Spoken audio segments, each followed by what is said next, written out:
এই হলো কলকাতা সেই পরিচিত রাস্তা।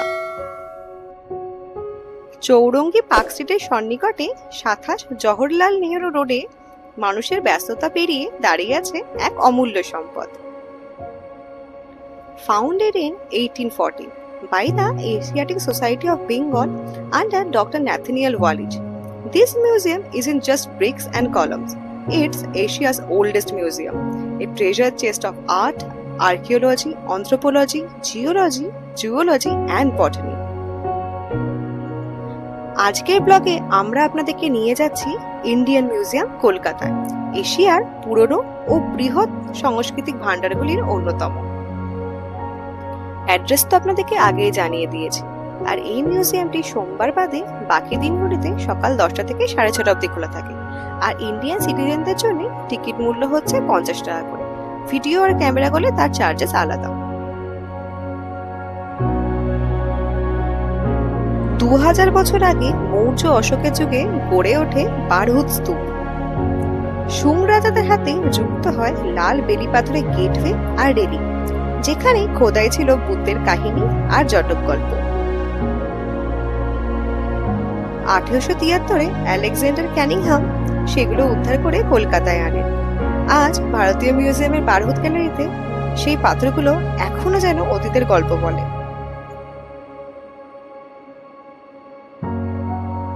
এই গান্ধার গ্যালারিতে গেলে আপনারা বুদ্ধের বিভিন্ন সময় সংগ্রহিত মূর্তিগুলি দেখতে পাবেন।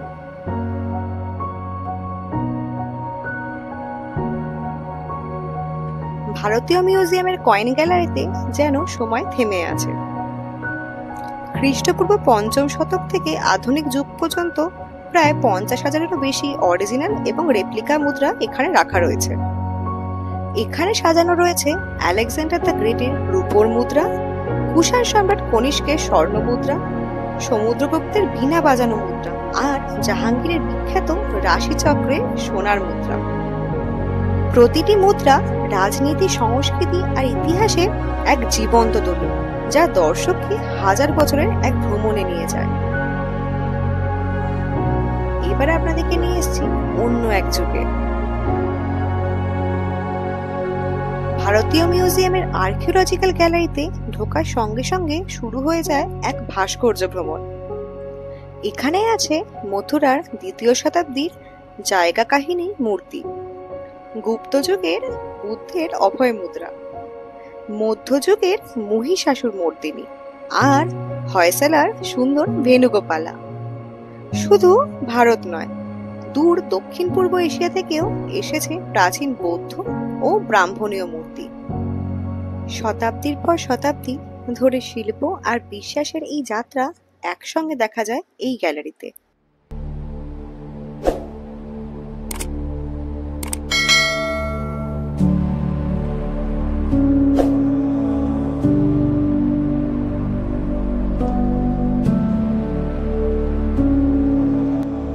ইন্ডিয়ান মিউজিয়ামে টেরাকোটা ও মাইনার আর্ট গ্যালারিতে ঢুকলেই যেন মাটির গন্ধ মিশে যায় ইতিহাসের সঙ্গে। এখানে সাজানো আছে লাল মাটির ছোট মূর্তি, খেলনা, অলংকার, যেগুলো মৌর্য যুগ থেকে শুরু করে পাল যুগ পর্যন্ত মানুষের হাতের ছোঁয়ায় প্রাণ পেয়েছিল। প্রতিটি টেরাকোটার টুকরো যেন বলে দেয় সেই সময় মানুষ কিভাবে দেবদেবী, প্রাণী কিংবা দৈনন্দিন জীবনের ছবি মাটিতে ফুটিয়ে তুলত। গ্যালারির এক কোণে রাখা আছে পিঁপড়োয়া ও তক্ষশিলা থেকে পাওয়া বৌদ্ধ ধর্মীয় ধাতব পাত্র, যেখানে একসময় রাখা ছিল ভগবান বুদ্ধের পবিত্র অবশেষ। এর পাশাপাশি ডেকোরেটিভ আর্ট সেকশনে চোখে পড়ে সূক্ষ্ম হাতির দাঁতের খোদাই, রাজকীয় পোশাক, টিবেটীয় থাঙ্কা চিত্র ও পুরনো অলংকার, যা একসময় অভিজাত সমাজে সৌন্দর্য ও ঐশ্বর্যের পরিচয় বহন করে।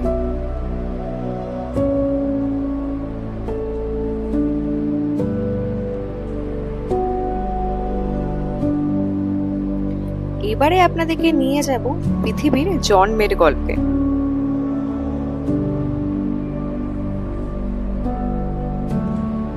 ইন্ডিয়ান মিউজিয়ামের রক ও মিনারেল গ্যালারিতে পা রাখলে শুরু হয়ে যায় সেই গল্প। রক সেকশনে দেখা যায় নানা ধরনের শিলা, অগ্নুৎপাদী, অবসাদী আর রূপান্তরিত পাথরের।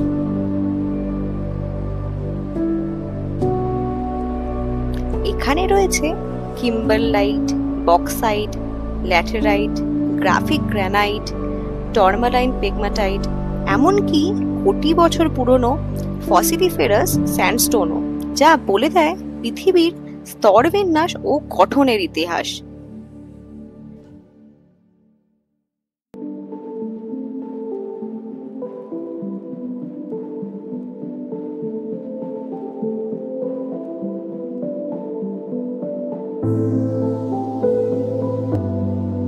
মিনারেল সেকশনে চোখে পড়ে নানা রং ও গঠনের খনিজ।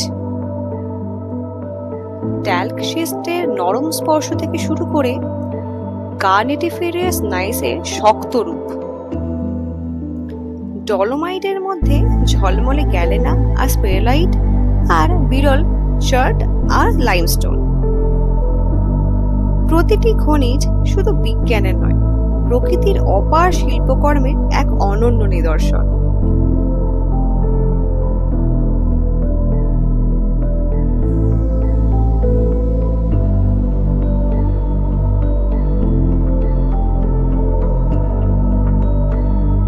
এখানে আপনারা মায়ানমারের হেগলু এলাকার পাহাড়ে খোদাই করা একটি বুদ্ধের পদচিহ্ন দেখতে পাবেন, যা প্রায় 1200 থেকে 2000 বছরের পুরনো, সম্ভবত পিউ যুগের নিদর্শন।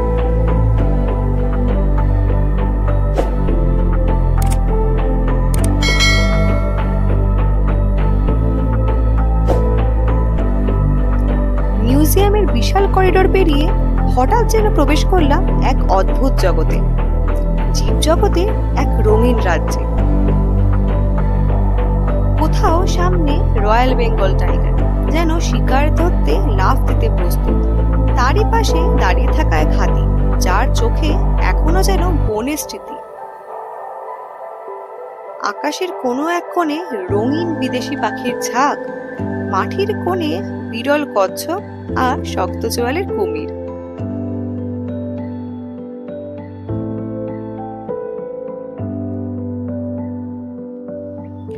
এইসব প্রাণীরা যদিও আর বেঁচে নেই, তবুও যেন নিঃশ্বাস নিচ্ছে, কারণ তাদের সংরক্ষিত করা আছে এক বিশেষ কৌশলে, যাকে বলে ট্যাক্সিডার্মি। প্রাণীর চামড়া, পালক, আঁশ যত্নে প্রক্রিয়াজাত করে ভিতরের কাঠামো বানানো হয়, ঠিক যেমন তারা বনে বা সমুদ্রে ছিল। আর নরমদেহী সাপ, মাছ বা গভীর সমুদ্রের প্রাণীগুলি কাচের বোতলে ফরমালিনে ভেসে থাকে। সময়ের সাথে লড়াই করে টিকে থাকা এক অদ্ভুত নিদর্শন। ইন্ডিয়ান মিউজিয়ামের জুওলজিক্যাল গ্যালারিতে কঙ্কালের বিশাল সংগ্রহ রয়েছে, যেখানে স্তন্যপায়ী গ্যালারি এই প্রদর্শনীর জন্য একটি বিশিষ্ট স্থান। বিশেষ করে উল্লেখযোগ্য একটি প্রদর্শনী হলো একটি কমন মিনকে তিমির সম্পূর্ণ কঙ্কাল, যা মায়ানমার উপকূলে আটকা পড়ে পাওয়া গিয়েছিল। অন্যান্য প্রদর্শনীর মধ্যে রয়েছে একটি নীল তিমির নিচের চোয়াল, একটি জিরাফের কঙ্কাল এবং একটি ভারতীয় হাতির কঙ্কাল।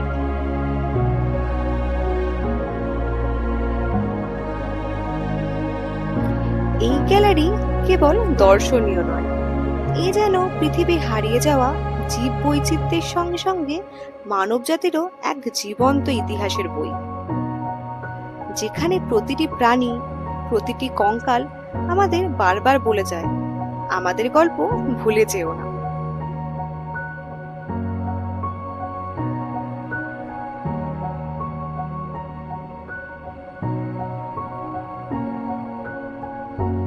ভারতীয় মিউজিয়ামের জুওলজিক্যাল ইকোসিস্টেম গ্যালারি এমন একটি স্থান যেখানে 11টি প্রকৃতিগত বাস্তুতন্ত্র জীবন্তভাবে মঞ্চায়িত হয়েছে। কোথাও ম্যানগ্রোভ, মেরিন কনিফারাস, কোথাও আবার উঁচু উঁচু পর্বত, মরুভূমি, সাভানা, কোথাও আবার তেরাই ঘাসভূমি, নদী তীর বা ট্রপিক্যাল রেন ফরেস্ট। এইগুলি দর্শকের সামনে জীবন্ত কাহিনী পরিণত করেছে। প্রতিটি পরিবেশে নিজস্ব ডায়োরামা ও প্রদর্শনী, যেমন ম্যানগ্রোভের গাছপালা ও একসাথে আবাস করা প্রাণী, উত্তরোত্তর জীবনচক্রের ধারাবাহিকতা তুলে ধরে। ছোট ছোট মডেল, জলের স্তর, গাছের ছায়া, শিকারী ও খাদ্যচক্রের দৃশ্য সব মিলিয়ে একটি পরিবেশ বিজ্ঞান ভিত্তিক জীববৈচিত্র্যের অঙ্গন তৈরি করে।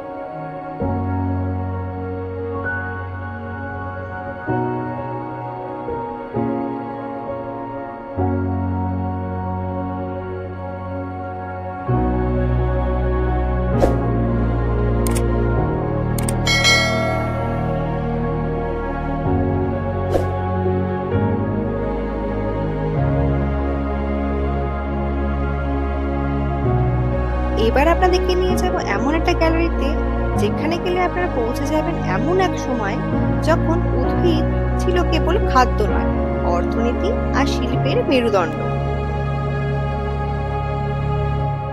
এখানে ভিক্টোরিয়ান যুগের পুরনো কাচের কেসে সাজানো রয়েছে ধান, গম, ভুট্টা, ডাল, তেলবীজ, তুলো, পাট, ঔষধি গাছের শুষ্ক নমুনা, এমনকি সুগন্ধি, মশলা ও রঞ্জক তৈরির উপকরণ।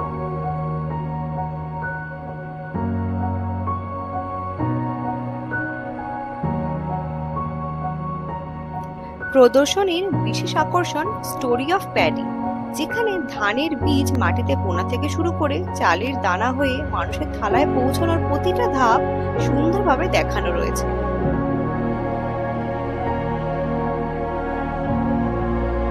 স্টোরি অফ ইন্ডিগো বলছে নীল রঙের সেই কাহিনী যা একসময় বাংলার কৃষকের ভাগ্য বদলে দিয়েছিল।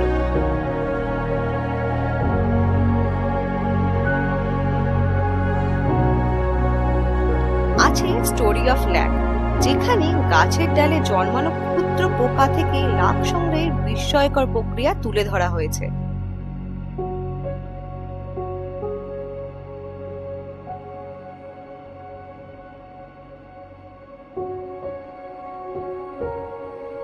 আরো রয়েছে ম্যাচ বক্স স্টোরি, যা মেলে ধরে দেশীয় কাঠ ও অন্যান্য উপকরণ থেকে দেশলাই তৈরির গল্প।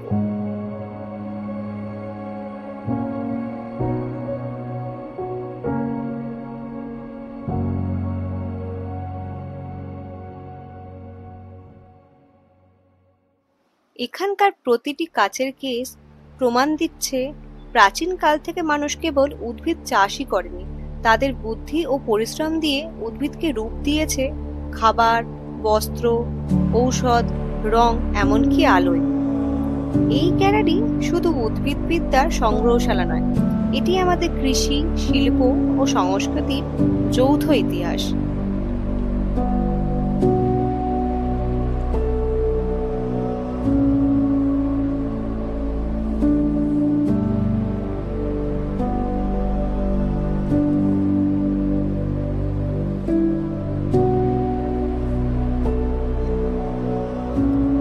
এবার আপনাদেরকে নিয়ে যাব ইন্ডিয়ান মিউজিয়ামে ইনভার্টিব্রেট ফসিল গ্যালারিতে, যেখানে ঢুকলেই মনে হবে এক প্রাকজীবনীয় জগতে পা রেখেছে। প্রথমেই চোখে পড়ে গন্ডোয়ানা যুগের উদ্ভিদের প্রাচীন জীবাশ্ম।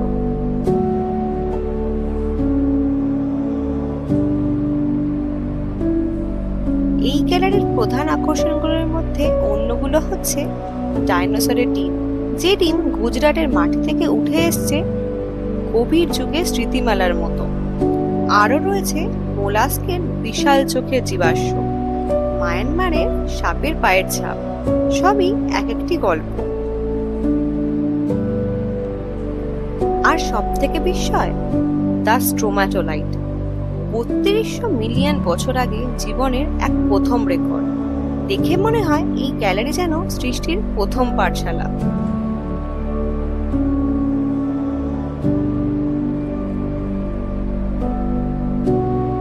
ইন্ডিয়ান মিউজিয়ামের সম্পদগুলির মধ্যে সবচেয়ে মূল্যবান সম্পদ কোনটি জানেন? সেটি হলো ৪০০০ বছরের পুরনো একটি নিদর্শন, যা জাদুঘরের মিশরীয় গ্যালারির প্রধান আকর্ষণ। ইন্ডিয়ান মিউজিয়ামের সুপরিচিত মিশরীয় মমি, যা এশিয়া প্রশান্ত মহাসাগরীয় অঞ্চলের প্রাচীনতম মিশরীয় মমি।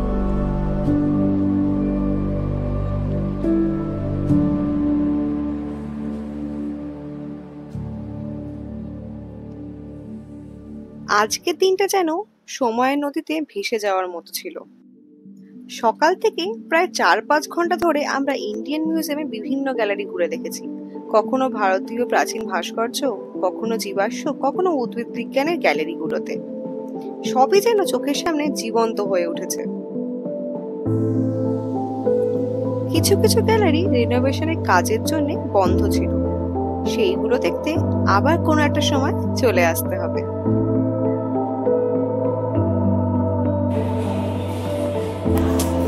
তো আমাদের ভ্রমণ শেষ আজকের মতো, প্রচন্ড টায়ার্ড। আমরা আজকে এসেছিলাম মিউজিয়ামে, তো ভালোই লাগলো, অনেকদিন পর এলাম মিউজিয়ামে। আমার বরাবরই ভালো লাগে, আমি অনেকবার এসেছি ছোটবেলা থেকে। আমরা শীতকালেতেও এসেছি। শীতকালে আমাদের এগুলো থাকে, লিস্টে থাকে। ঠিক আছে, আর আমরা যেহেতু মিউজিয়াম আছে আমাদের খুব ভালো লাগে। কেমন লাগলো আজকের ভিডিওটা কমেন্টে জানাতে একদম ভুলবেন না। আর যারা যারা এখনো আমার চ্যানেলটাকে সাবস্ক্রাইব করেননি, তাড়াতাড়ি সাবস্ক্রাইব করে ফেলুন। চলো আজকের মতো টাটা, টাটা, দেখা হবে পরের ভিডিওতে।